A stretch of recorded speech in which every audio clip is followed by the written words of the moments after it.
Magandang araw po sa inyong lahat. Narito na po ang pinakabagong ulat ng panahon para sa ating bansa ngayong Huwebes, ika-20 ng Pebrero taong 2025.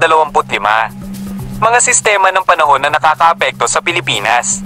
Amihan, nagdudulot ng pag-ulan at makulimlim na panahon sa Cagayan Valley, Isabela at Cordillera Administrative Region. Shear line, makakaapekto sa Aurora, Quezon at Bicol Region na inaasahang magkakaroon ng maghapong maulap na kalangitan at kalat-kalat na pag-ulan. Northern at Central Luzon, inaasahang maulap na kalangitan at mahina hanggang katamtamang pag-ulan. Metro Manila, maaliwalas sa panahon sa umaga at tanghali, ngunit may mga isolated na pag-ulan sa hapon at gabi dahil sa easterlies. Eastern Visayas, inaasahang katamtaman hanggang malakas na pag-ulan dahil sa easterlies at LPA, lalo na sa Dinagat Islands at Surigao del Norte.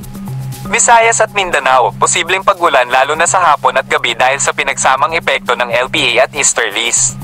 Babala, pinapaalalahanan po namin kayo na maging alerto dahil sa posibilidad ng pagbaha at pagguho ng lupa sa mga mababang lugar dahil sa inaasahang pag-ulan. Magdala po lagi ng payong kung kayo ay lalabas ng bahay. Paalala, ang ulat na ito ay batay sa kasalukuyang lagay ng panahon. Maaaring magbago ang lagay ng panahon anumang oras. Para sa mga pinakabagong update, paki-subscribe po sa aming YouTube channel. Salamat po! Dumako naman tayo sa ating partner para sa mga karagdagang impormasyon sa loob ng ating bansa. Meron po tayong nilabas na weather advisory. Yun dahil po sa shear line, ito pong bahagi ng Isabela ay inaasahan natin na makakaranas po ng heavy to intense na mga pag-ulan ngayong hapon po hanggang bukas ng hapon. At may mga moderate to heavy rains din po tayo inaasahan dala ng shear line sa may Cagayan, Quirino at sa Aurora.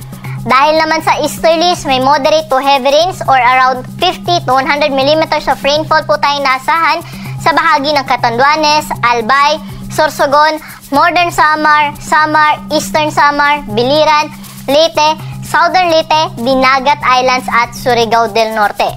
Sa mga nabanggit na lugar po na apektado nitong shear line at intertropical convergence zone, pinag-iingat po natin yung ating mga kababayan at pinaghahanda sa posibilidad po na malalakas na buhos ng pag-ulan, lalo na po yung nakatira sa low-lying areas at sa bulubunduking lugar dahil nga sa malakas na mga pag-ulan, posible po sila makaranas ng mga pagbaha at mga pagguho ng lupa. At patuloy ho kayong mag-antabay sa ating mga updates na inilalabas.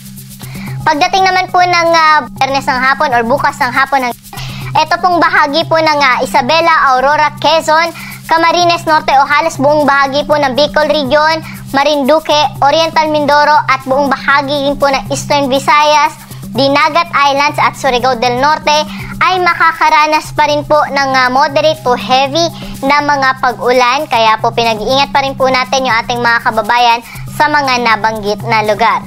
Ganun din po pagdating ng Biyernes ng hapon hanggang Sabado ng hapon, bagamat mas kakaunti na po yung mga pag-ulan na inaasahan natin o mas bawas na po yung mga areas na makakaranas sa mga pag-ulan na dala ng shear line, ay inaasahan pa rin po natin ang moderate to heavy rains dito po sa may southern part ng Bicol Region, partikular na sa Albay, Sorsogon, Masbate, Catanduanes, buong Eastern Visayas, may moderate to heavy rains pa rin po tayo inaasahan, Dinagat Islands at sa Surigao del Norte. Kaya palagi pong mag-iantabay sa mga update ito pong nabanggit na lugar at makipag-ugnayan po sila sa kanilang lokal na pamahalaan para mapaghandaan po itong mga posibleng malalakas na mga pag-ulan na mararanasan po nila sa mga susunod na araw.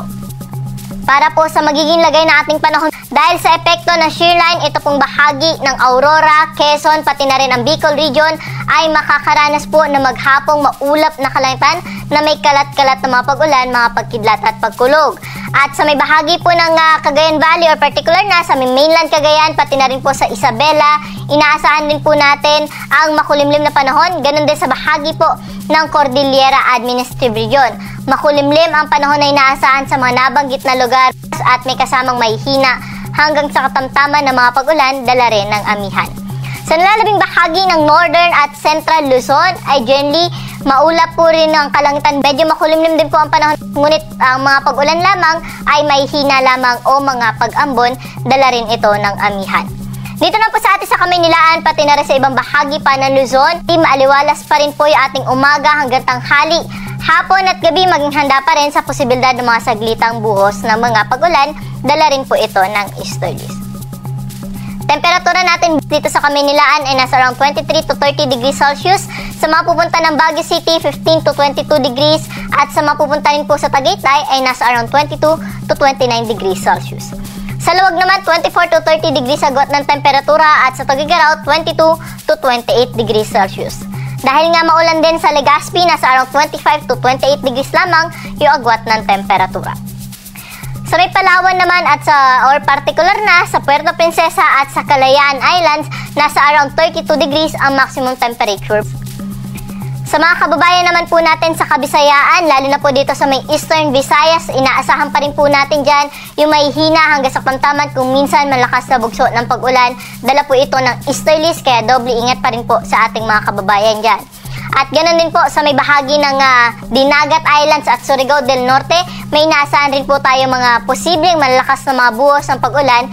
Ngunit sa nalalabing bahagi ng Visayas at ng Mindanao, generally fair weather condition po ang magiging lagay ng panahon. Ngunit maging handa tayo dahil posible po yung mga pag-ulan lalo na sa hapon at sa gabi. Temperatura natin sa Iloilo ay mula 25 to 31 degrees, Metro Cebu 26 to 30 degrees Celsius at sa Tacloban 25 to 28 degrees Celsius. Sa Cagayan de Oro, 23 to 30 degrees sa agwat ng temperatura, ngunit sa Metro Davao aabot pa rin sa 33 degrees ang maximum temperature at 32 degrees naman sa may bahagi ng Zamboanga City. Kaugnay nga po ng shear line pati na rin po ng easterlies, meron po tayong nilabas na weather advisory. So yun, dahil po sa shear line, ito pong bahagi ng Isabela ay inaasahan natin na makakaranas po ng heavy to intense na mga pag-ulan. At may mga moderate to heavy rains din po tayo naasahan dala ng shear line sa may Cagayan, Quirino at sa Aurora. Dahil naman sa easterlies, may moderate to heavy rains or around 50 to 100 millimeters of rainfall po tayong naasahan sa bahagi ng Catanduanes, Albay, Sorsogon, Northern Samar, Samar, Eastern Samar, Biliran, Leyte, Southern Leyte, Dinagat Islands at Surigao del Norte. Sa mga nabanggit na lugar po na apektado nitong shear line at intertropical convergence zone, pinag-iingat po natin yung ating mga kababayan at pinaghahanda sa posibilidad po na malalakas na buhos ng pag-ulan. Dahil nga sa malakas na mga pag-ulan, posible po sila makaranas ng mga pagbaha at mga pagguho ng lupa. At patuloy ho kayong mag-antabay sa ating mga update.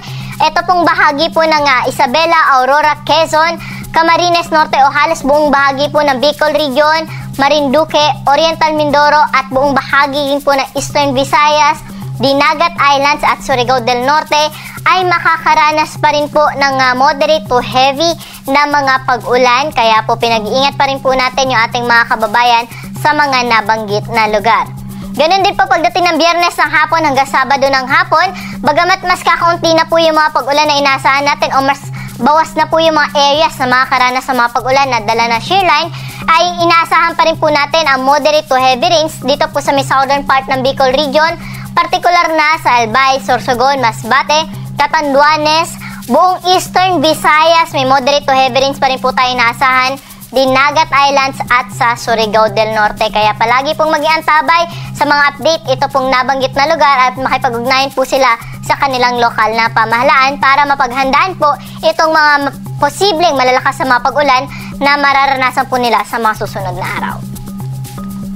Sa mga kababayan naman po natin na maglalayag, hindi pa rin po natin pinapayagang pumalaot yung ating mga kababayan na pumalaot sa may baybayin po ng Batanes at sa Cagayan, pati na rin po sa Isabela. Kaya po, kapag may gale warning tayo, hindi nga po natin nahayaang pumalaot yung ating mga kababayan mga isda, pati na rin yung may maliit na sakyang pandagat dahil sa inaasahan nating malalaki at matataas na mga pag-alon, posible pong umabot sa 4.5 meters ang wave height. Sa ibang baybayin po ng Northern at Central Luzon area ay posible rin po yung moderate to rough na sea condition, kaya po doble ingat sa ating mga kababayan na papalaot. Sa ibang baybayin na ating karagatan, magiging banayad hanggang sa kabtaman lamang ang mga pag-alon. Para naman sa ating 3-day weather outlook, dito po sa Kamaynilaan, for the next 3 days, posible po yung may hinang mga pag-ulan o mga pag-ambon lalo na po sa madaling araw dahil sa inaasahan natin panibagong bugso ng amihan. Sa may Baguio City naman, makulimlim ang panahon for the next 3 days o hanggang weekend po ito at may kasamang may hina hanggang sa tamtaman ng mga pag-ulan, dala rin ng amihan. Ganon din po sa bahagi ng Legazpi City na kung saan hanggang weekend magpapatuloy po yung mga pag-ulan na kanilang nararanasan, kaya ingat po sa mga nakatira sa bahagi po ng Bicol Region, partikular na sa may Legazpi City.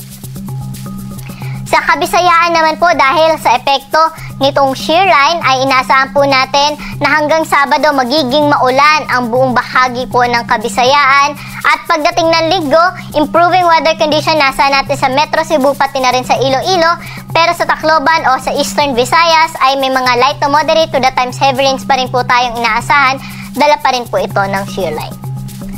Sa Metro Davao naman, pati na rin po sa Cagayan de Oro at Zamboanga City for the next 3 days, wala tayong inaasahan dyan na malawak ang mga pag-ulan, ngunit posible pa rin po yung mga thunderstorms sa hapon at sa gabi.